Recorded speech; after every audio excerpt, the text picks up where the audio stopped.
Tingnan ka na. Ba, asya na pag-uli masabi na iyo. Ha? Udara mira. So, hello mga kasari, mga katendera. Good afternoon sa inyong lahat. Welcome ulit dito sa ating YouTube channel and dito sa ating sari-sari store. So, time check. Okay, so 2:41 na pala ang oras natin at ngayon ay December 12. At ngayon ay PMFTC Day. Okay, wait lang. Kunin ko lang yung resibo. Ito yung resibo sinabit ko. Ayan. Okay, so ito na yung resibo natin. Ngayon.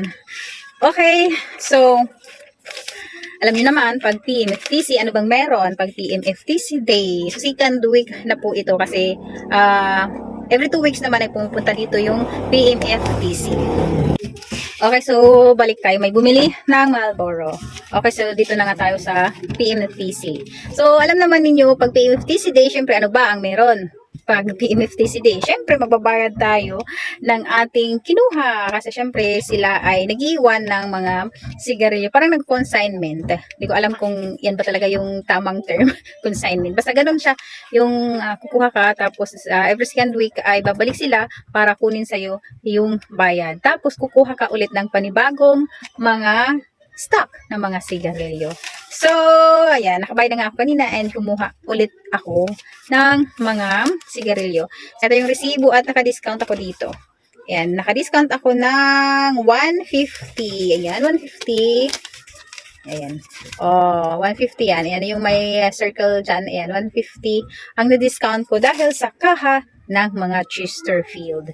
Ayan, kasi iniipon ko lang talaga yung kaha ng mga Chesterfield kasi minsan may promo sila, nakaka-discount, kaya hindi ko tinatapon. Simula noon pa, nung nag-umpisa sila magsabi sa akin na ipunin ko yung kaha ng mga Chesterfield, ay hindi ko na talaga siya tinatapon. Iniipon ko na talaga siya kasi malaking tulong din niyan, malaking tulong din sa ating mga sari-sari store owner, nakaka-discount. Dati nga, nakadiscount ako dyan, nasa 1,400 plus. O, diba? Ang laki. Kaya, pinagtsatsagaan ko na lang na ipunin kahit kahit nakakasikip dito sa tindahan, iniipon ko pa rin dyan. Kasi syempre, pera po yun. Nasa basura ang pera. O, diba? Okay. So, yun.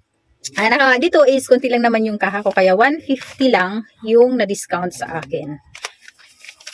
So, kunti lang yung kinuha ko ngayon ng mga sigarilyo kasi meron pa akong stock. Medyo matumal kasi ngayon yung mga sigarilyo sa tindahan. Sa dami ng nagtitindahan, balik ulit tayo. Medyo natagalan tayo bumalik kasi may bumili. Medyo marami-dami din ang kanyang binili. Asa na ba tayo? Balik tayo dito sa balik tayo dito sa PMFTZ. Okay? So, yung kinuha ko nga pala ngayon ay hindi ganun kadami kasi medyo matumal yung mga sigarilyo sa amin. Hindi ko alam kung bakit. Siguro sa dami na ng tindahan ngayon. Madami ng bagong bukas na sari-sari store kaya medyo nagtumal yung benta ng sigarilyo kasi nahahati na yung mga customer. So ito lang yung aking nakuha. Ngayon di ko dinamihan kasi mahirap pag may utang. Mahirap mag-ipon ng pambayad. So balik ulit tayo, may nagpaksukli. So ngayon nga, kunti lang yung kinuha ko kasi syempre mahirap din pag pumunta sila dito kasi nagsasabay na yung GTI at saka PMFTC.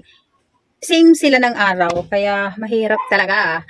Dapat sila magkasunod na araw pero ngayon hindi, sabay na talaga sila. Kaalis lang nung PMFTC, dito naman si GTI. So ito lang yung babayaran ko. Ayan, 13,550. Ay, 13,220. So, ito lang. Kasi yung una, hindi ko alam masan yung resibo ko. Wait, hanapin ko yung resibo ko dati. Ay, wala dito. Wala dito yung resibo ko pala. Basta nasa 15,000 yun mahigit yung nabayaran ko kanina.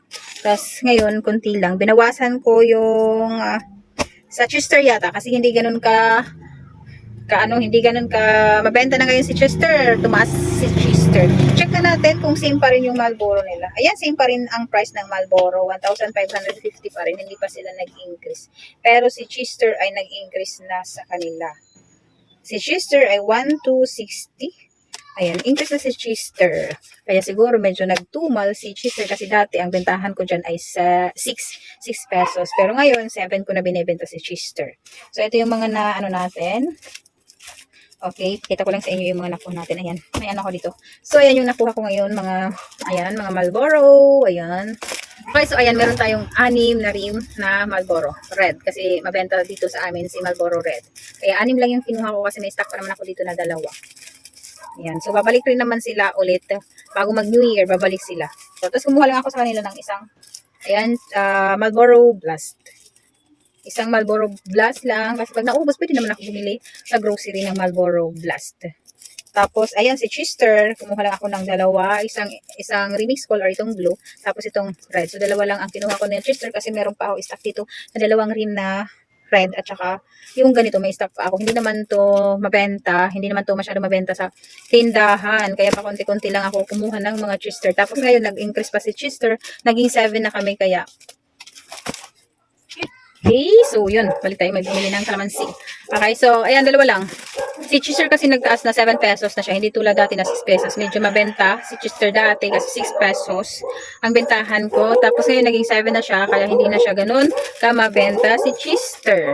Hindi ko alam yung Marlboro kung kailan sila mag-i-increase, pero ngayon hindi pa naman sila nag-increase. Yung pa rin ang presyo nila, 1,550 ang isang rim. Babalik sila sa 26 pa yata. Ayan.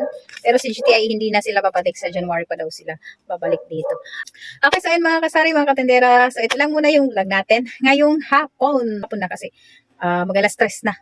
Okay, so ayan, sa mga nakasubscribe na dyan, ayan, maraming salamat. At sa mga nanonood ng vlog ko, ayan, maraming salamat. Sa mga hindi pa nakasubscribe at sa mga hindi pa nakasubscribe sa ating channel, ayan, subscribe nyo na yung channel natin, Buhay Tendera sa Isla, kasi ako ay dito sa Isla nagtitinda. Thank you for watching. See you sa next vlog. Bye-bye!